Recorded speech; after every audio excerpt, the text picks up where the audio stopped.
Hey, welcome to the men's room, the hangout where dads, husbands, and everyday guys level up. I'm Chad Henderson, twin dad, husband, lifelong learner. Travel with me as I open up the real conversations that push me to become a better dad, husband, and friend. Ready? Let's dive in.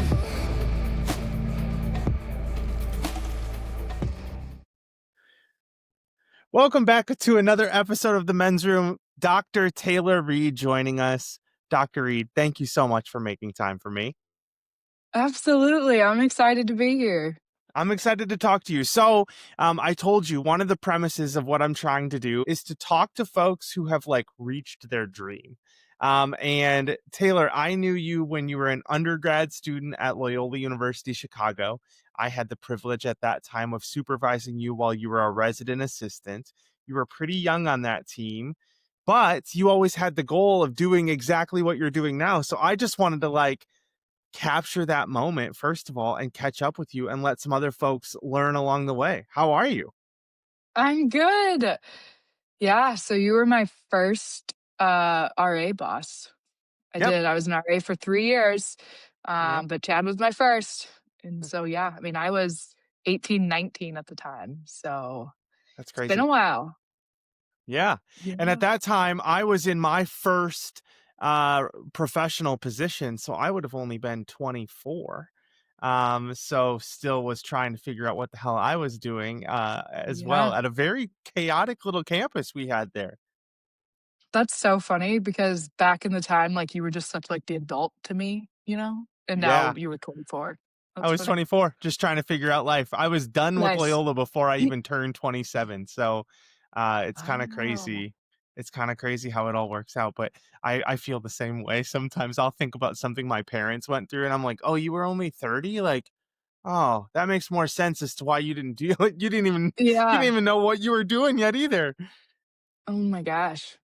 So, but Yeah. Taylor, so tell me about your journey after you left Loyola.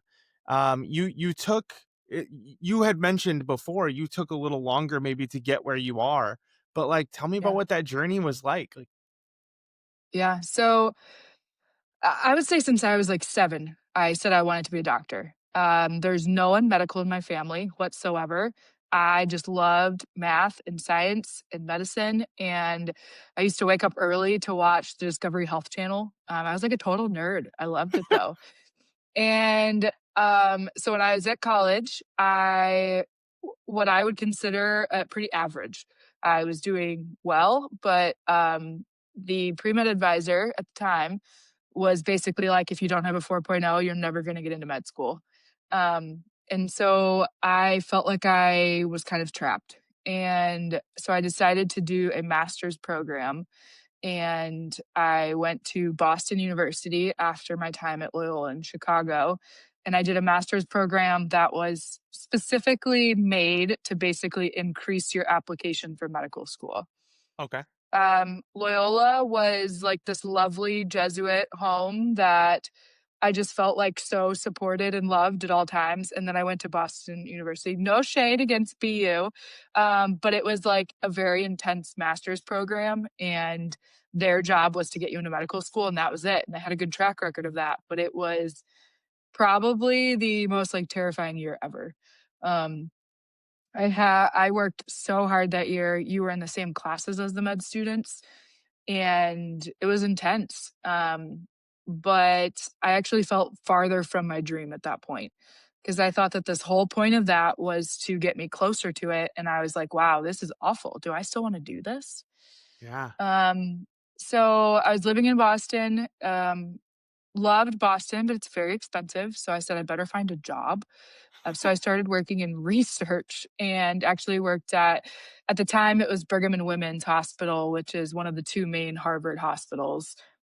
So I worked primarily at Brigham, a little bit at Mass Gen, but mostly Brigham. And I worked in clinical informatics research, which looking back COVID would have been like the highlight of their lives because it was looking at like how to prepare for public health emergencies and how to capture data for research when doctors are busy saving lives and don't want to put things take the time to chart and stuff like that. So I did a lot more of IT things and definitely like behind the scenes.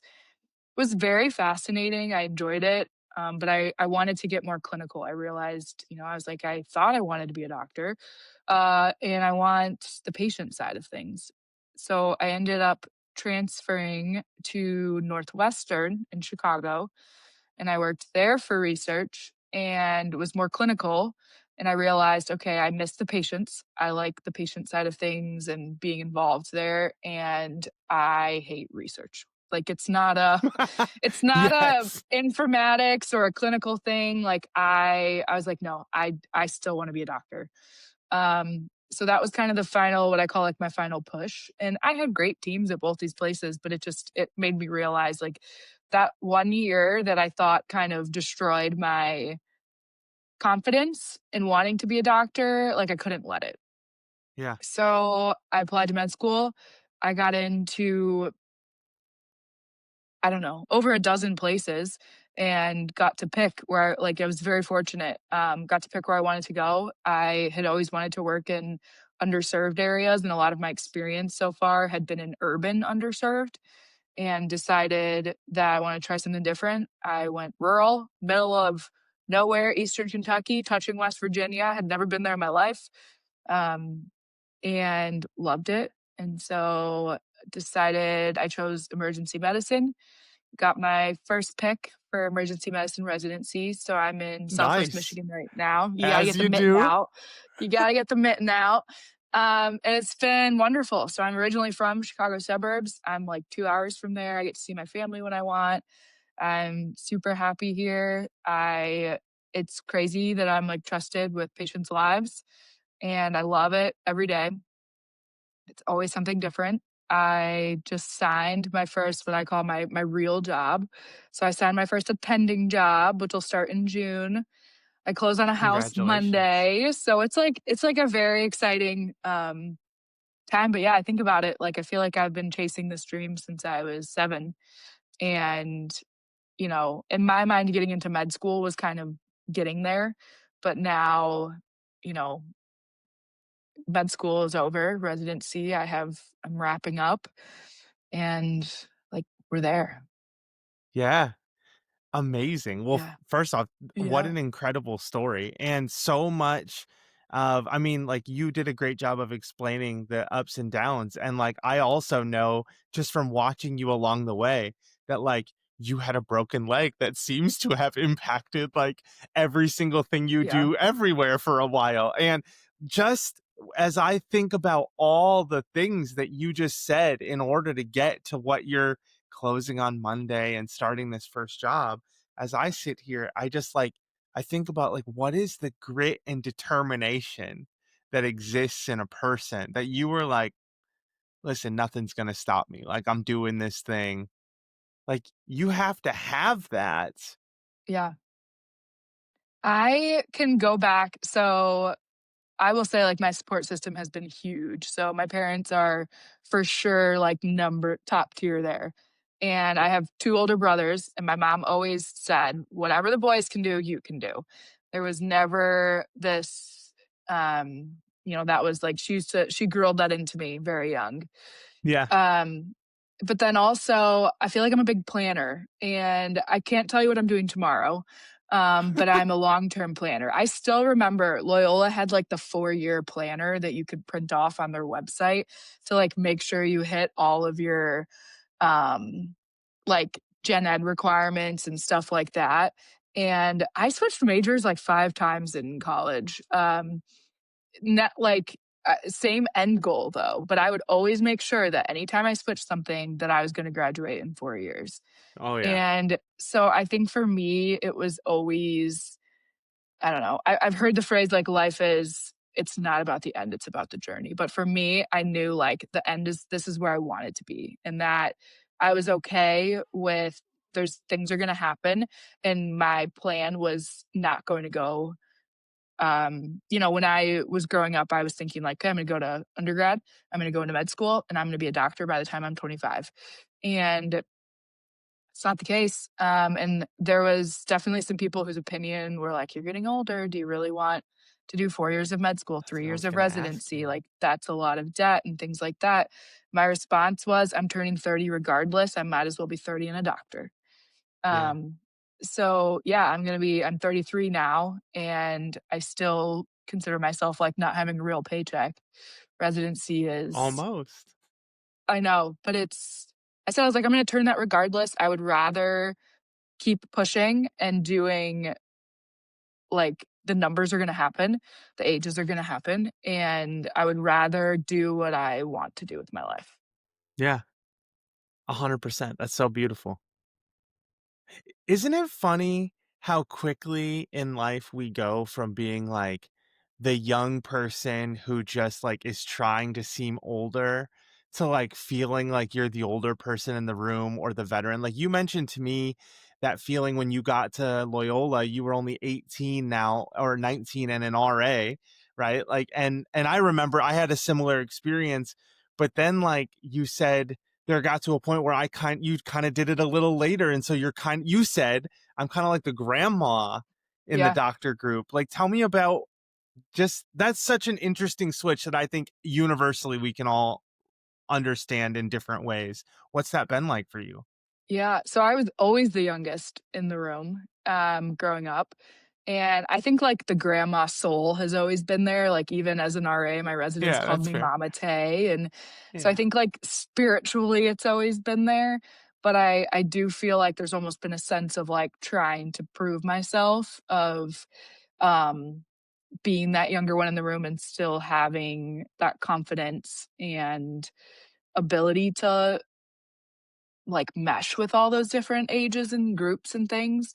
Um, but as time and it's weird because as time went on, like, I feel like I still had that mentality, but now I'm in residency, I'm 33, there's residents that are 26, that's like, yeah. and I think as people are Doogie doing Howser more walking around the hospital. yeah, I know.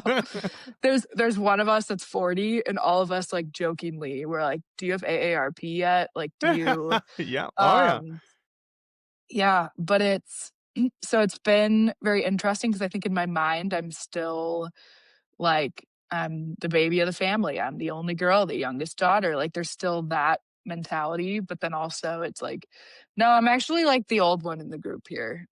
Yeah. But yeah, the age thing really hasn't, um, I don't know, it never really bothered me. Yeah. I think and continuing to evolve that plan. Like, there was a period where I was like, maybe because someone asked me, "Why a doctor? Why not a nurse? Why not a pharmacist?" And because my answer to that was, like, I like science and math and the human body, and I wanna help people. So then their thought was like, "Well, why not a nurse? Why not a pharmacist?" And I was like, "Well, shit, I don't know. I've never thought of those things." I always had this doctor thing ingrained in my Yeah. head. Why would I? Um Yeah. so being able to kind of explore those options, whatever that looked like, and kind of decide, nope, there's nothing I'd rather do. And I think life is always going to have ups and downs and little things that get in the way of what you think your plan is. So, my first year of med school, I shattered my ankle and I couldn't drive, I couldn't walk, I couldn't get to class.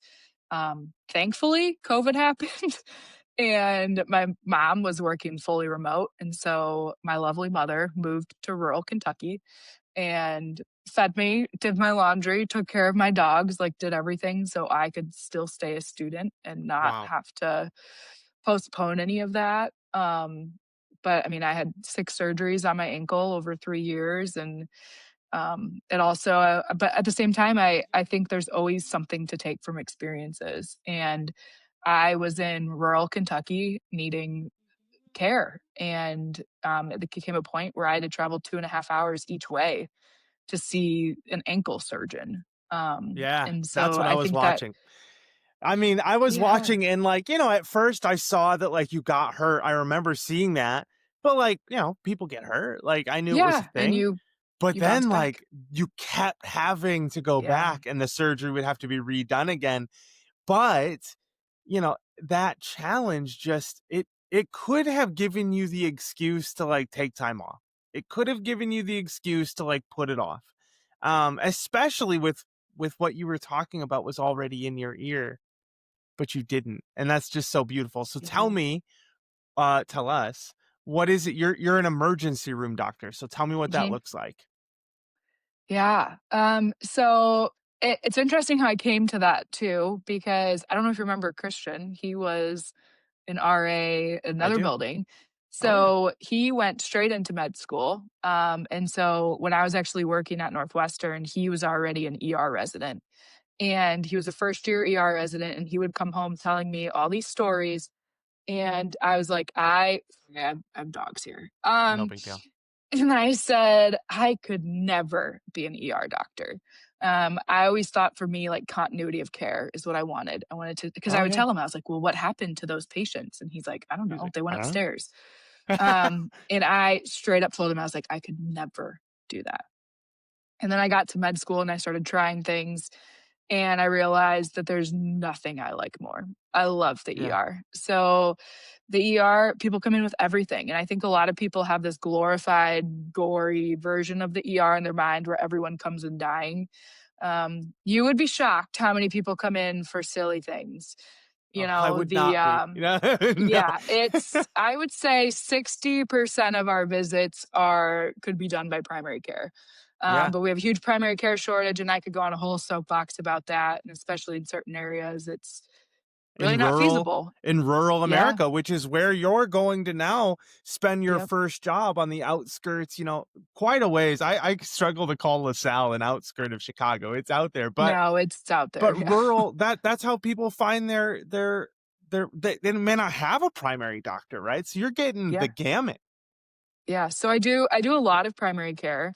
And then, you do get the ones though that just come in so sick. And those ones I think are what keep it interesting. And those are the ones that I can like truly say, like, I saved a life today. Yeah, Um, and there's a lot of other things where I'm telling people their worst news. They came in thinking they had an appendicitis and that their appendix needed to come out. And instead I find awful cancer. So there's a lot of highs and lows. And ER has a really high burnout rate. I I bet. try to tell myself though that these patients are going to have these health problems. These patients are coming regardless. And I consider myself fortunate that I get to be the one to tell them that. If somebody has to tell them, I want them to feel like they matter. I might see this a lot, but this is new to them. And I That's always beautiful. try to remember that. And I take a lot of pride in knowing that I can't save everybody. But it is so much easier to tell a family we tried everything. And Yeah. so it's, you kind of have to find little ways to get through those hard days or those hard resuscitations and things like that. But that's also not everything we see. There's a lot of smaller things that are not as emotionally draining and things like that, and I think that's what Yeah. gets you through, but Yeah, it's a common theme. The what you were saying earlier in the message about how your dream can evolve, and like the way you thought it was going to go. Maybe that's not the timeline, or maybe the goal changes, or you'll never ever be an ER doctor. And then Mhm. guess what? Like it ends up being the thing you want to do, and who knows what that next change could be. But from my angle, it's just so cool to be watching you kind of live out the dream that you always had. So cool. Like I wanted to be like a fireman when I was 7, like Yeah. most people did. Like, but guess what? Like I didn't actually become a fireman. But I have a couple of things that we just got to talk about before we end it. First of all, I asked you to wear your doctor's coat on this call, and you I broke my heart, am. and I said I couldn't talk about it. You don't wear a doctor's coat in the ER? No! You know how okay, literally the You amount of worked your ass stuff. off for that white coat, I thought. Yeah, it's funny because I wore it on day 1 of residency when they handed it to us. We got our professional photos taken in it, and I have truly not touched it in 2.6 years. And for some reason, I just found it. It was in my Halloween box. So I don't know if I thought that like one day I was gonna wear it as a costume or something and never for anything else. but there's two of them in there. One of them I wore for picture day, and one of them is still folded in a plastic bag. What's the So deal with that though? Like you just like does it just not fit the environment? Do you not feel like I think ER do other ER specifically is doctors wear it? very no, no. Okay. You won't find a single ER doctor in a white coat. Interesting. I think ER is specifically against it. Like we kind of joke about it, but it's real that the uniform for ER is scrubs and a Patagonia. Yeah. That's like the ER one. Some consultants in the hospital will wear white coats, but honestly, I don't know. They're not very popular anymore. I got to They be almost honest, come I across would as like think arrogant.